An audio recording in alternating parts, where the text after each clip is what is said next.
பெரியார் அவர்கள் எந்த மேடையிலும் நீங்கள் பெரியார் பேச்சு கேட்டிருக்கிறீர்களா? பெரியார் புத்தகக்கடை வியாபாரியாகி வருவார். மேடையில் பெரியார் பேசிக்கொண்டே வருவார். உடனே சொல்வார், இந்த பெண் ஏன் அடிமையானாள்? நிறைய செய்திகளை சொல்லிவிட்டு பெண் ஏன் அடிமையானால் என்று ஒரு புத்தகம் எழுதியிருக்கிறேன், இது 5 ரூபாய் வாங்கிக் கொள்ளுங்கள் என்பார். அவருக்கு என்ன தலையெழுத்தா?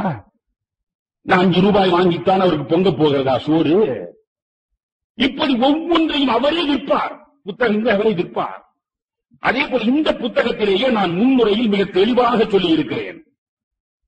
எனக்கு தெரிந்தவரை வேதங்களும் உபனிஷத்துகளும் மனிதர்களுக்குள் ஜாதியின் பேரால் ஏற்றத்தாழ்வுகளையும் தீண்டாமையையும் பேதங்களையும் போதிக்கவில்லை. பின்னாளில் தோன்றிய மனுஸ்மிருதி போன்றவை அந்த வேண்டாத தவறுகளை வேரூன்றச் செய்து இந்து மதத்தின் மேன்மையை இழிவுபடுத்தின. எந்த சமூகமும் ஒட்டுமொத்தமாக கேடு விளைவிப்பதில்லை. நல்லவர்களும் தீயவர்களும் எல்லா சமூகத்திலும் உண்டு, எல்லா